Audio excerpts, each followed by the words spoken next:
Et bon voilà, c'est parti. On va chercher le diplôme. 5 ans.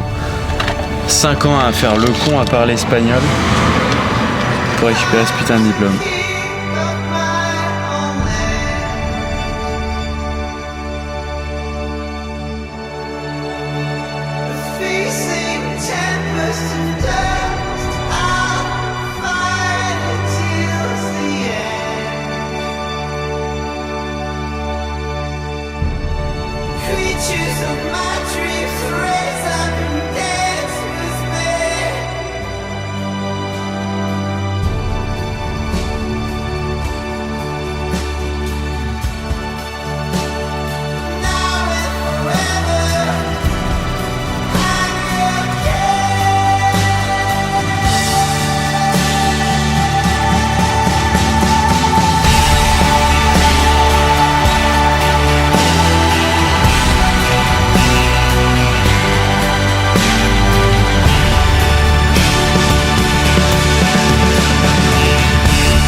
C'est bon, ça tourne. On est le 21 juillet, il y a 5 ans. Je partais pour l'Espagne pour faire mes études. Et là, on est 5 ans après et c'est fini. Je suis officiellement kiné et je vais vous raconter un peu tout ce qui s'est passé. Honnêtement, c'est un peu spécial. Je m'attendais à avoir beaucoup plus d'émotions suite à ce qui s'est passé. On est une quinzaine de jours après. C'est particulier, c'est-à-dire qu'en fait, j'ai vécu toute ma vie en France. Et il y a 5 ans, je suis parti ailleurs, m'offrir l'opportunité de réaliser les études que je voulais pour pouvoir faire le métier que j'attendais. Et en fait, je reviens 5 ans après, en France, comme si de rien n'était. Et en fait, c'est comme si c'était un trou dans le temps où je suis parti. Je reviens et on me dit ici tu peux continuer. Alors qu'il y a 5 ans on me le permettait pas. Et c'est un peu fou quand même comme expérience. Mais il se passe quelque chose. Il se passe quelque chose. Je sais pas comment l'expliquer. C'est encore un peu tout frais par là. Peut-être que, en fait, j'ai pas d'émotion. Genre, j'ai eu plus d'émotion quand j'ai rendu mon mémoire que quand on m'a dit tiens, c'est ton diplôme. Bon, je vais vous raconter comment ça s'est passé. Bon, pour vous expliquer, en fait, la dernière année, j'avais des stages à faire durant toute l'année et j'avais un mémoire à rendre. Les stages, si tu remplis ton temps de stage, si tu remplis tes rapports de stage, c'est good. Il n'y avait que le mémoire qui pouvait peut-être me porter préjudice. J'ai jamais été bon dans tout ce qui est informatique, dans tout ce qui est travail personnel, sur du long terme. Un peu en solo, je suis plutôt à me tromper, à partir un peu en hors-piste. Donc c'était pas du tout un travail facile pour moi. Et en fait, je me retrouve au début de cette année-là, au début de ma 5e année, à partir à Séville pour faire mes stages. Parce qu'en Espagne, quand tu as des stages, on t'envoie dans les cliniques que la fac te propose. Sauf que quand tu demandes ton équivalence, parce que moi mon diplôme il est espagnol et je vais devoir demander l'équivalence parce que c'est un diplôme européen, mais je dois faire les papiers. Et en fait, selon la région où tu demandes, ils peuvent te demander des heures supplémentaires dans une spécialité. Et je suis parti à Séville pour pouvoir moi-même choisir les cabinets où j'avais envie d'aller. Donc en fait, je suis parti dans une ville où je connaissais personne, encore une fois, pour pouvoir faire du temps de clinique en pensant à mon équivalence pendant 6 mois. Donc en fait, j'étais pas à ma fac pendant 6 mois. C'est même 6 mois où ils ont donné des cours pour expliquer comment allait se dérouler le mémoire. Là où moi-même, de base, je pars avec une balle dans le pied. Donc ça m'a pas du tout aidé. J'ai eu un tuteur qui était vraiment pas sympa, mais avoir été 6 mois en dehors, voir tout le monde qui a avancé, t'avais pas de retransmission des cours et tout, ça partait très mal. Je me retrouve à la deadline pour envoyer mon mémoire. C'est-à-dire qu'on parle de minutes de deadline. Je n'avais toujours pas fini mon mémoire. J'étais en train de réaligner le sommaire, les noms. Ça se trouve, j'avais laissé des trucs. Aucune idée. C'était le seul truc qui pouvait me porter préjudice. Il reste 5 minutes, je recheck en 2-2 et je l'envoie. Et au moment où je l'envoie, je commence à voir les mains qui se mettent à trembler. Parce qu'en fait, c'était soit ça passe, soit ça casse. Et comment se passe la suite? On attendait tous une date que notre tuteur allait nous donner pour passer à l'oral. Qu'est-ce que ça veut dire? C'est-à-dire que quand on t'appelait pour te donner un rendez-vous, un papier où il y avait ton place dessus, ça voulait dire que ton écrit, tu avais au minimum 10 sur 20. Donc l'oral était juste pour augmenter ta note. Je reçois le PDF. Lista de alumnos que se van a presentar para defender el TFG. Liste des élèves qui vont être présents pour défendre le TFG. Et là, je me dis, si je suis pas dedans, j'ouvre le machin et là je vois mon blaze. En fait, quand j'ai vu mon blaze, c'était fini. Toutes ces années qui sont passées, j'ai dû faire tant de choses, tant d'efforts, aller à tant de cours, c'était fini. Quand j'ai vu mon nom, c'était fini. Là, j'appelle ma mère, j'appelle mon père, la daronne, le daron. Et pour moi, ça, c'était le point final. Sauf qu'aujourd'hui, c'est fini. Et là, ça peut paraître bizarre. Je fais une vidéo, je suis chez les potes à Bordeaux, je vous raconterai après. Je me rends pas compte que je suis là, tu vois. Genre, on faisait un foot, j'étais comme ça en me disant, mec, t'es là. T'es revenu, enfin, c'est fini. Les gens qui sont partis, les gens qui ont fait des grands voyages, ou je sais pas quel autre type de situation peut t'amener à ce sentiment de ne plus croire en la réalité, à te dire mais un peu Inception, tu vois, est-ce que je suis dans un rêve, c'est fini, est-ce que c'est la réalité? Je suis un peu là à ce moment-là. Ça a été la fin émotionnelle de mes études. Sauf que il y avait une remise des diplômes. Et ça, mon pote, j'allais pas la louper. C'était l'accomplissement, c'est-à-dire que tout était derrière moi, tout était validé, tout était fait et je venais pour célébrer ce moment. Et donc j'appelle mes parents, ça organise un voyage, mes parents, mon frère dans l'avion, moi dans l'avion, on part tous direction Alicante pour la remise des diplômes. De là mes potes, on s'organise. Donc parmi tous ces potes, il y en a 2 qui arrivent le même jour, Camilo et Pierre, je sais pas si j'aurai des petites photos, je mettrai vos têtes.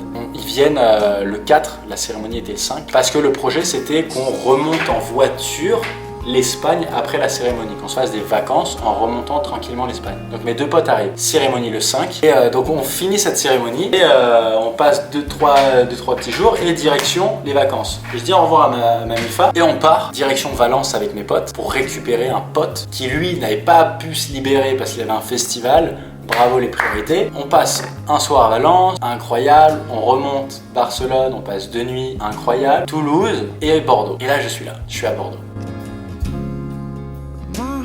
La suite des choses, c'est que pour être kiné en France, il faut que je dépose mon dossier à des commissions pour qu'ils étudient ce qu'on appelle en Espagne l'expediente, l'archive où il y a tout ce que tu as fait durant tes études. Ton heure dans chaque matière, ton temps de pratique dans chaque spécialité. Et souvent, ils te demandent des heures pour compenser des spécialités dans les stages. Donc en fait, j'ai un pote qui est déjà kiné. On s'est organisé un truc pour que je fasse des stages durant 2 mois chez lui. Comme ça, j'augmente mon nombre d'heures et je peux déposer mon dossier. Ça, c'est le projet été. En septembre, je dépose le dossier et là, il y a un temps qui va passer.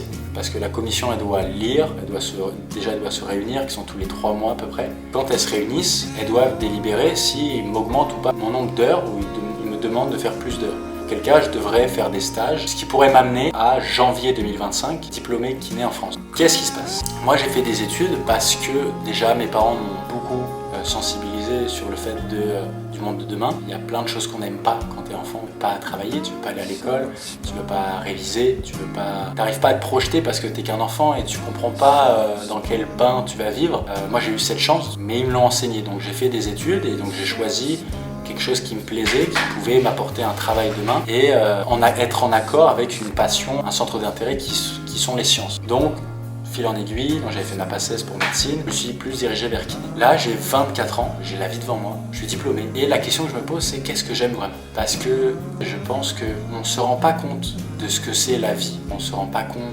bordel, que c'est la vie, de qu'est-ce qu'on fout là. Et donc, je pense que parmi toutes ces questions auxquelles on n'a pas de réponse, je pense qu'il faut être le plus proche de ce qu'on aime durant le temps qu'on a. À partir du moment où tu n'as pas ces réponses-là, et les seules choses que toi, tu peux faire, c'est faire des choix et te mettre dans des situations favorables ou défavorables. Moi, mon choix, c'est, parmi toutes ces questions auxquelles j'ai pas de réponse, c'est d'être le plus proche de ce qui me rend heureux, me rend fier de moi. Et donc, il y avait une autre passion à côté de ça, qui était la comédie. J'ai toujours aimé faire rire les gens, j'ai toujours aimé l'attention. J'attire le regard pour te faire rire, c'est pas j'attire le regard pour regarde-moi. Durant ma jeunesse, j'ai fait des sports comme le tennis. Je suis tombé amoureux de ce sport. Malheureusement, je suis pas si bon. Mon rêve aurait été, je pense...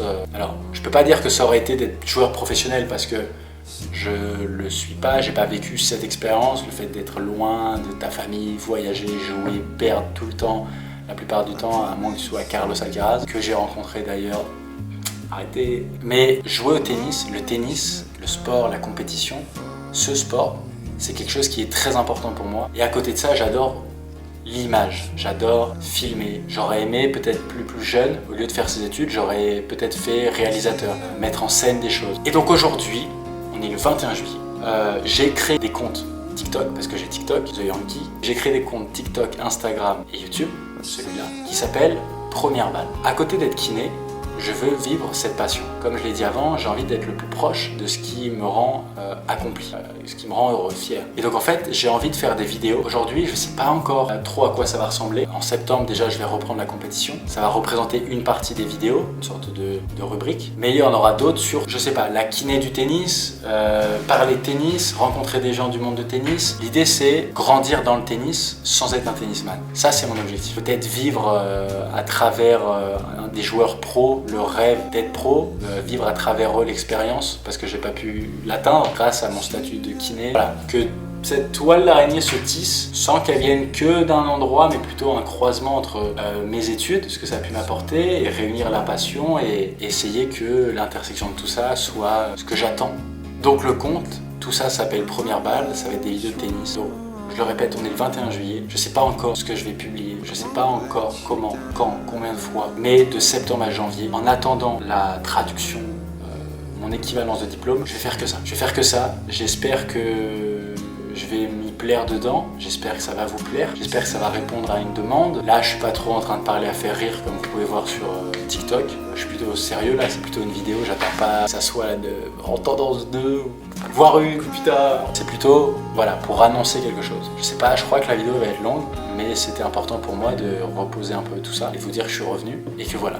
Il y aura plein de projets, je suis un mec super vivant, j'adore la vie, j'adore les expériences. Donc je sais pas où tout ça va m'amener, mais je veux que ça m'amène là où je serai heureux. Et j'espère que ça vous plaira. Donc c'était une petite vidéo facile à réaliser. Une caméra sur... allez, je vous montre. Une caméra sur une boîte de chaussures et un bac à linge. Mais comme disait Orelsan, t'as pas besoin... d'un truc qui filme, je sais plus c'est quoi. Et voilà, je vous embrasse, j'espère que vous allez tous bien. Et c'était Jérém, The Yankee, Première Balle. Bisous.